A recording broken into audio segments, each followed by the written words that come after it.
Oke, Assalamualaikum warahmatullahi wabarakatuh. Perkenalkan saya terlebih dahulu saya Hayan Gafari Putra dengan NIM 245150300111127. Jadi, saya ingin memberikan tanggapan mengenai isu amandemen UUD 1945 yang sempat naik pada 4 tahun yang lalu, yaitu saat terjadinya wabah COVID-19.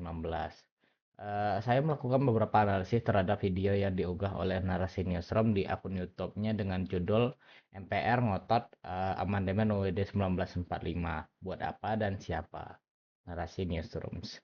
Video tersebut memperlihatkan mengenai isu amandemen UUD 1945 secara gamblang yang mana melibatkan Ketua MPR pada saat itu yaitu Bambang Susatyo atau biasa dipanggil Bamsud yang menyinggung mengenai amandemen UUD 1945 untuk memberikan kewenangan pada MPR agar bisa menetapkan PPHN atau pokok-pokok haluan negara.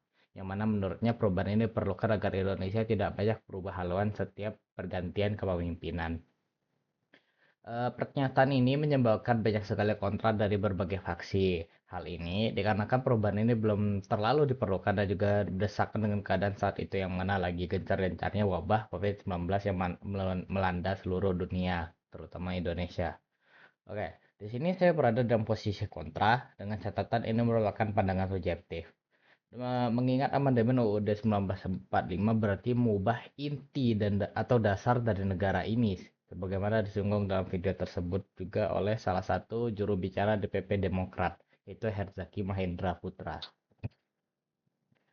Lagipun, amandemen UUD 1945 juga dapat menjadi pemicu untuk perubahan-perubahan pasal krusial yang seperti pasal 7 UUD 1945 mengenai periodisasi jabatan presiden dan wakil presiden yang juga menjadi isu pada masa tersebut setelah Presiden Joko Widodo memenangkan pemilu untuk kedua kalinya pada tahun 2019 lalu.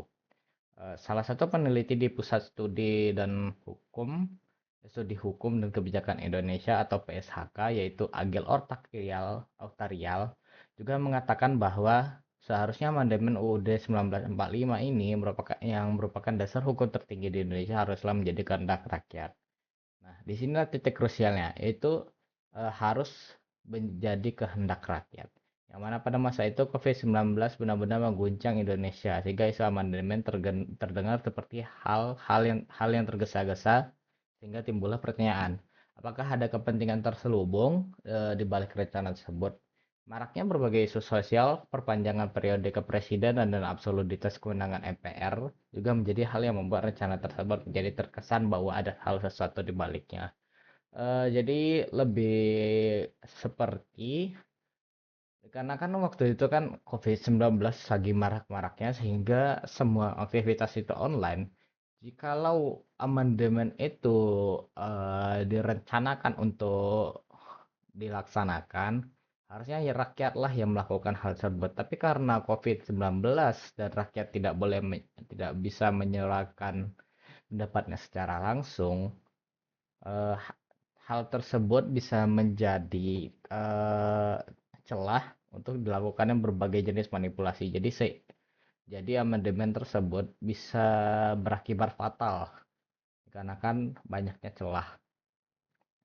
Kemudian kita menilik dari video lain yang juga diunggah pada tahun awal pasca pemilu yaitu 2019 yang diunggah oleh akun YouTube Pintar Politik TV dengan narasi judul Sejarah Amandemen 1945 untuk siapa. Video tersebut juga membahas mengenai isu ini karena emang isu ini sudah ada dari 2019 yaitu pasca pemilu tersebut yang kemudian isu ini pun disangkutkan dengan sejarah amandemen UUD 1945 yang berkaitan erat dengan Orde Lama dan Orde Baru yang mana pada saat itu alias Orde Lama Indonesia Indonesia yaitu Soeharto mencatatkan rekor kepresidenan paling lama yaitu 32 tahun dengan memanfaatkan pasal 7 UUD 1945 yang waktu itu belum diamandemen. Pasal tersebut berbunyi bahwa setiap presiden dan wakil presiden memegang jabatannya selama 5 tahun dapat dipilih kembali sesudahnya. Eh, Dengan memanfaatkan pasal tersebut, Soeharto yang kemudian terus dipilih oleh MPR berkali-kali hingga 32 tahun, sehingga terjadilah berbagai masalah karena absolutitas kepemimpinan.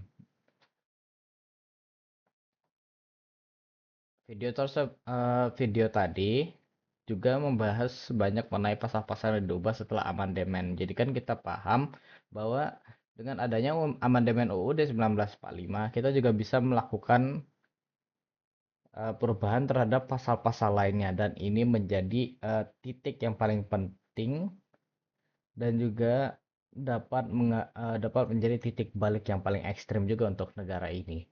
Karena amandemen ini sangatlah berpengaruh terhadap berbagai kebijakan di Indonesia hingga saat ini. Mulai dari yang positif hingga yang terkesan negatif karena banyaknya kritikan dan dugaan penyelewengan kebijakan terhadap pasal tersebut.